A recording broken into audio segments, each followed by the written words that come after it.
temas, puntos que tocar sobre la ansiedad y vamos a remitirnos en este momento a dos. El primero, la pregunta que te había dejado, cuando invalidas, cuando minimizas o invisibilizas a la persona que tiene un ataque de ansiedad. Y la otra, si este trastorno o esta conducta se toma a la deportiva, porque cuando yo voy a una farmacia, los que están ahí, los farmacéuticos, con la confianza que tengo con algunos, me dicen, si tú supieras cuántas personas piden ansiolítico. Entonces vamos primero con la formulación del primer Sí, fíjate, invalidar un sufrimiento en el otro es terrible para el ser humano. Pues una persona que está teniendo un trastorno de ansiedad no es porque lo busca racionalmente. Nadie se quiere sentir ansioso. Entonces, si una persona está al lado tuyo y tiene un ataque de pánico, tiene una crisis de ansiedad, ahí yo lo que recomiendo es que tengas una actitud empática y compasiva, ¿no? Más compasiva, porque la compasión implica la empatía, ¿no? Pero no es tenerle lástima. No. Compasión significa, me pongo en tu lugar, déjame ver qué te está pasando y qué puedo hacer para ayudarte.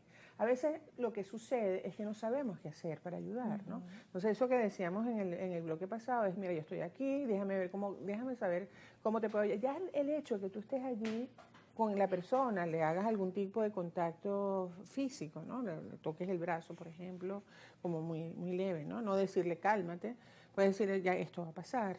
Vamos, o no digas eso. O no, no, esto va a pasar, vamos a esperar que pase, yo estoy aquí, por ejemplo, ¿no? Esos son comportamientos compasivos. Y si la persona lo hace de manera reiterativa, o sea, tiene estos ataques de pánico o estas crisis de ansiedad de manera frecuente, pues hay que ver es porque esto es muy individualizado. O sea, estas recetas así de cocina y estos tips, eso no que por las redes circulan muchísimo. Eso no se da en estos casos, es lo que te quiero decir, ¿no? O sea, nosotros generalmente tenemos tratamientos como muy individualizados y respuestas muy individualizadas a las necesidades de cada quien, ¿no? Entonces con eso hay que tener como cuidado, pero ya el hecho de estar aquí con la persona, que no se sienta solo, no criticarlo, no enjuiciarlo, decirle qué va a pasar, no decirle cálmate, ¿por qué te está pasando eso? ¿Pero por qué tienes ansiedad? Como nos decían por ahí, ¿por qué tienes ansiedad si tienes todo en la vida? ¿No? Porque tú puedes tener todo en la vida y tener una respuesta de ansiedad también, o sea, eso puede pasar. Ay, porque tienes diabetes. Sí, exactamente, más o menos lo mismo, ¿no? O sea, la gente no escoge tener ningún tipo de trastorno mental y tampoco un trastorno de ansiedad.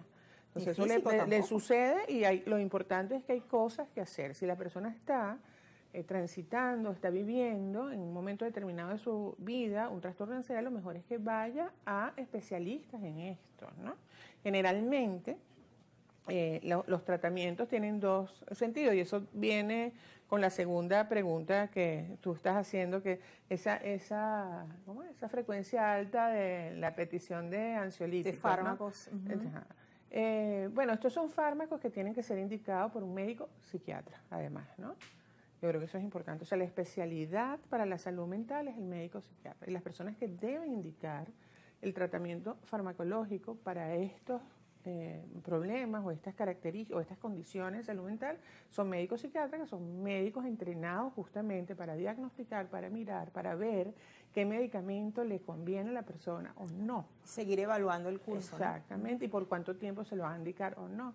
Lamentablemente, sí hay mucho de eso que tú dices, no, es que mi vecina se tomó tal medicamento, entonces le mejora la ansiedad, entonces le da una pastilla para que se le baje la ansiedad, y lo mejor es ir al médico y que el médico le indique. Inclusive, si es una cuestión así de impacto como un trastorno de pánico, probablemente ir al médico general o al médico que lo atiende en un momento determinado, pero luego ir al especialista, que es el que realmente va a indicar esto, ¿no? Claro, porque un ansiolítico genera adicción.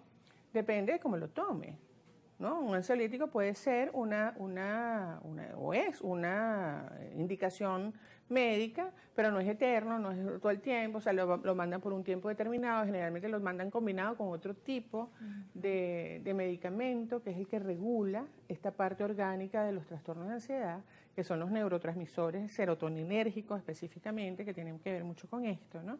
Entonces, a veces la gente se confunde con esto, porque generalmente estos medicamentos, su uso inicial eran antidepresivos. Entonces, bueno, pero ¿cómo es eso? Si yo tengo ansiedad, ¿por qué me mandan un antidepresivo? ¿Verdad? ¿Por qué? Porque eso es el que regula justamente esta parte biológica del cerebro asociado a la ansiedad. Y generalmente no es que me va a tomar un antidepresivo, o sea, eso no es como estos medicamentos para el dolor de cabeza que te tomas el dolor de cabeza y se te quita, no. Es un medicamento que tiene que tener un uso por algún tiempo, que lo decide obviamente el psiquiatra. El espectro es amplio, pero también tengo entendido que se le indican al paciente anticonvulsivos y nunca han convulsionado. Depende del caso, ¿no? Eso generalmente va más a otro tipo de pacientes, o para repotenciar, si no sale con un medicamento, repotenciar el efecto del antidepresivo, por ejemplo. Pero lo que te quiero decir es que no hay como recetas de cocina. Eso es como bastante individualizado con el paciente, pues.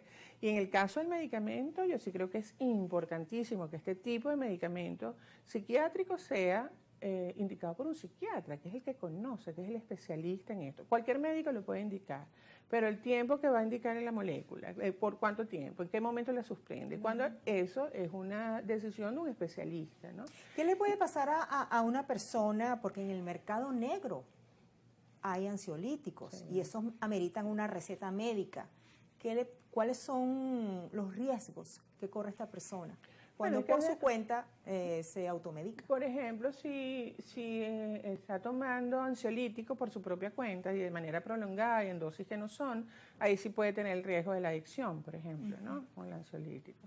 Los antidepresivos no generan adicciones generalmente, es de menos riesgo, pero bueno, esto la gente lo toma menos por su propia cuenta, ¿no? Los que más toman por su propia cuenta quizás son los ansiolíticos.